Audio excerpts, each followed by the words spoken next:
Chapter 2, Dead Space. Up on the observation deck, Allie was checking out the ship's nearby surroundings, making sure there were no other asteroids or celestial threats.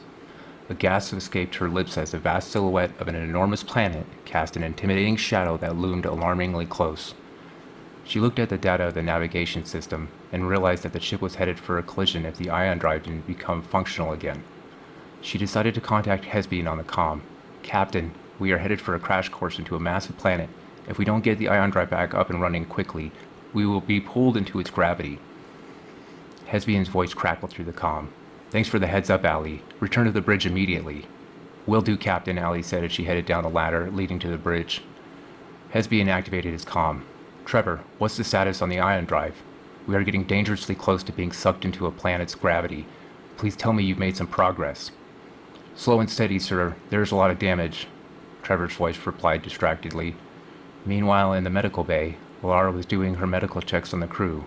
She checked vital signs, cognitive responses, and any potential physical injuries. The pods were designed for seamless awakening, but this abrupt ejection under crisis had never been factored into their design. Most of the crew showed signs of stress and minor physical disorientation, but she was relieved to find no severe injuries. The cargo delivery was the whole point of this voyage, and had to be delivered on time and intact to pay out accordingly, which meant that the less medical issues the crew faced, the better. The cargo was set to be delivered to a new outpost settlement in the furthest reaches of space. Some of the cargo on board included a nuclear reactor, weapons, life support equipment, food, water, farming equipment, and hazardous chemicals. While Alara tended to the crew, Allie, back on the bridge, headed over to a terminal to continue checking on the status of the ship. "Captain, we still have a breach in the cargo bay on Deck 3.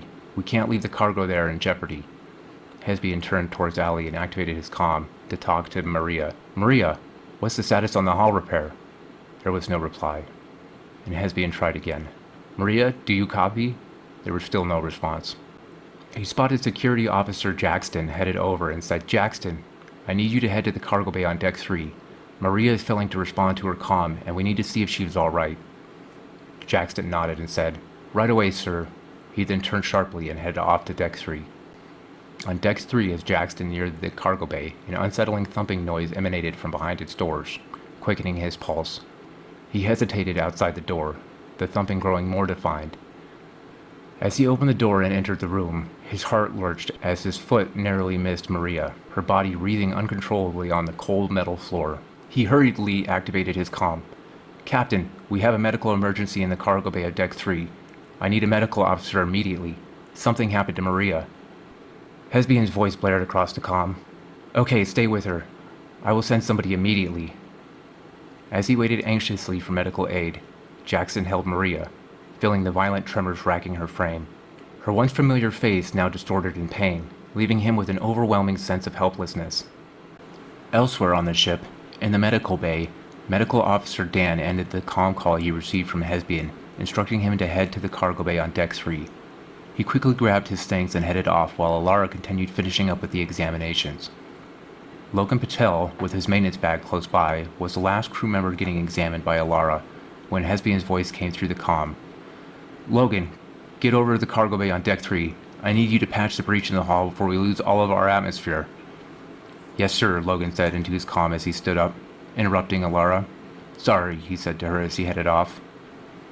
Meanwhile, in the cargo bay on Deck 3, the precious atmosphere leaking from the breach in the hull was still hissing ominously, causing Jackson concern while he held Maria. A moment later, Dan entered the cargo bay and rushed over to help Maria. She had stopped convulsing by then, allowing Jackson and Dan to get her loaded onto a gurney. Jackson stayed behind to check the cargo while Dan headed out with Maria. Logan entered a moment later, carrying his tool bag.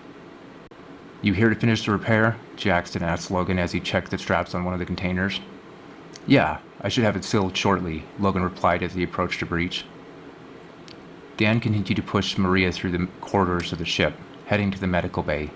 He entered the medical bay and wheeled Maria over to his station where he began his examination. Alara looked worriedly toward them, wondering if this was because of the pods. "What happened to her?" Alara asked in a concerned tone.